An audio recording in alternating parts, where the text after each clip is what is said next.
Kita sini dulu, Pak. Pak. Sini dulu. Ini saya di. Nggak boleh, Pak. Ini masih di ruang sidang.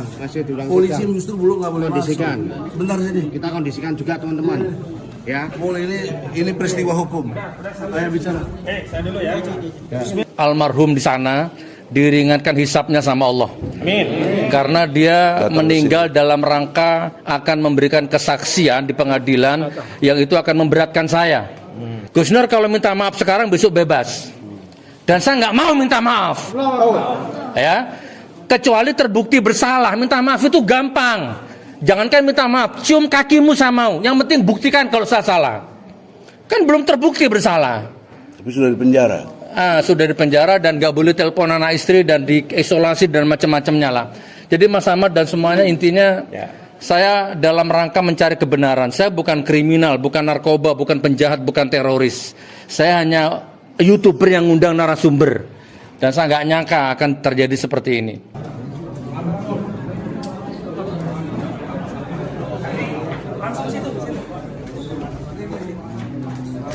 Mana? Ini ya? Pakai yang mana? Lihat biasanya mana? Ini belum tak print. Oh, gampang. Monggo. Gus, statement dulu sebentar Gus, belum balik Gus. Hilang. Gus.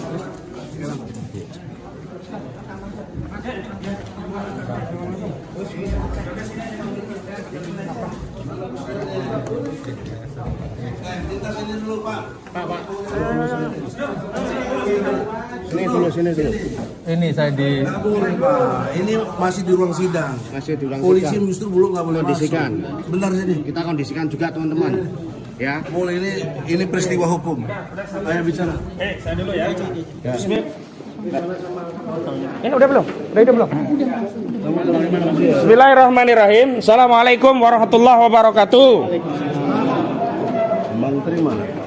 Inna lillahi wa inna ilaihi raji'un. Inna lillahi wa inna ilaihi raji'un. Kami kabarkan bahwa saksi yang pada pekan sebelumnya, sidang sebelumnya sudah siap hendak hadir dalam persidangan dalam rangka diambil keterangannya untuk didengar apa yang dia lihat, dia ketahui, dia dengar sendiri. Yang bernama Bambang Prasetyo tiba-tiba pada sidang sebelumnya kena serangan jantung. Tapi pada kesempatan kali ini kami mendapatkan kabar dari saudara jaksa penuntut umum bahwa saksi Bambang Prasetyo meninggal dunia. Kita sebenarnya sangat berharap, tapi ini kehendak Allah. Karena saksi ternyata meninggal dunia. Tapi kami berpikiran jangan-jangan ini adalah efek mubahalah. Dan karena itulah kami semakin meyakini kasus ini pasti akan kami menangkan dengan pertolongan Allah. Insya Allah. Takbir.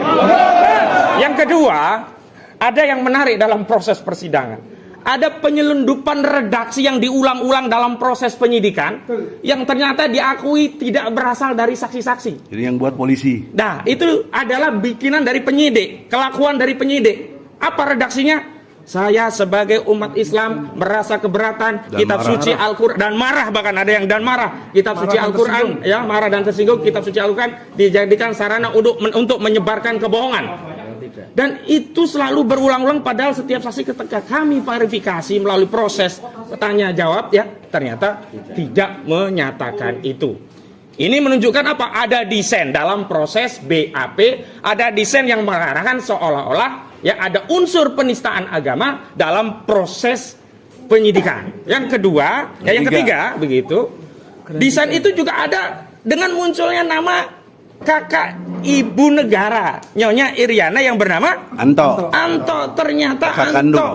itu kakak kandung dari Nyonya Iriana yang mengajak kepala sekolah dan beberapa teman-temannya tadi ya untuk datang lapor ke Kapolres, kepolisian untuk diambil keterangannya dalam rangka untuk melengkapi berkas. Dan lucunya, jangan lucu ya ini, Kurang ajar. nah kalau bahasa Bang Egy kurang ajar, saya tambahkan lagi kalau sekarang anehnya ya tidak ada panggilan, langsung datang. Aneh apa aneh ini? Aneh. Kita saja ya punya apa berkas kalau lapor polisi selalu ada surat panggilan, misalkan dipanggil dalam rangka untuk dijadikan saksi atau setidaknya undangan klarifikasi. Ini benar-benar ada dugaan kuat ya intervensi kekuasaan dalam kasus ini.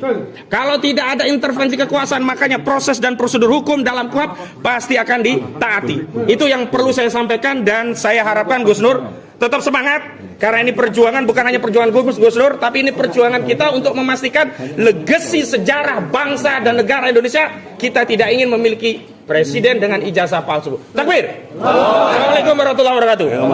Gus, silakan Gus, tanggapannya Gus. Iya, jadi intinya saya berdoa mudah-mudahan almarhum di sana diringankan hisapnya sama Allah. Amin. Karena dia meninggal dalam rangka akan memberikan kesaksian di pengadilan yang itu akan memberatkan saya. Tapi saya tidak punya ruang, tidak punya celah untuk melaknat karena udah meninggal, Mas. Dan diselamatkan, akhirnya nggak bisa memberatkan Gus Nur kan jadinya. Iya, jadi ya, tapi kita tetap berdoa, mudah-mudahan keluarganya diberikan ketabahan ya, rezekinya dilancarkan, dan almarhum di sana diampuni sama Allah. Amin. Dan intinya saya tetap berjuang. Dulu pada kasus pertama, saya pernah ditawari, Gus Nur kalau minta maaf sekarang besok bebas. Dan saya nggak mau minta maaf. Ya. Kecuali terbukti bersalah. Minta maaf itu gampang. Jangankan minta maaf, cium kakimu saya mau. Yang penting buktikan kalau saya salah. Kan belum terbukti bersalah. Tapi sudah di penjara. Sudah di penjara dan gak boleh telepon anak istri dan diisolasi dan macam-macamnya lah. Jadi Mas Ahmad dan semuanya intinya saya dalam rangka mencari kebenaran. Saya bukan kriminal, bukan narkoba, bukan penjahat, bukan teroris. Saya hanya YouTuber yang ngundang narasumber. Dan saya nggak nyangka akan terjadi seperti ini. Kurang lebih gitu Mas Ahmad. Barakallah. Ya, saya langsung address Pak Jokowi. Apa susahnya menghadirkan ijazah asli Anda ke persidangan supaya kami tidak tersiksa? Ada kepastian hukum. Saya siap dihukum apabila Pak Jokowi bisa menunjukkan ijazah aslinya di persidangan. Mantap. Cukup sekian Pak Jokowi. Mohon dengan hormat Bapak Presiden yang saya hormati, hadirkan ijazah asli Bapak di persidangan supaya nggak ada pro kontra di masyarakat dan kita semua bisa saling memaafkan. Ya, selesai. Bang Egy, silakan Bang. Saudara-saudara, secara ilmu hukum, Makasih ya, baca saya. dalam pengertian ini sudah kami upayakan di sidang tadi. Ya. Sangat jelas bahwa jaksa yang punya beban pembuktian dalam peristiwa pidana ini, beban pembuktian ada pada jaksa.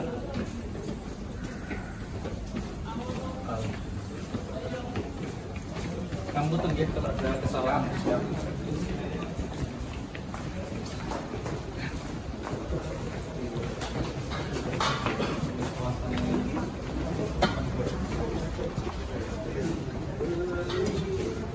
Makasih nggih Pak Polisi nggih, matur sembah nuwun nggih.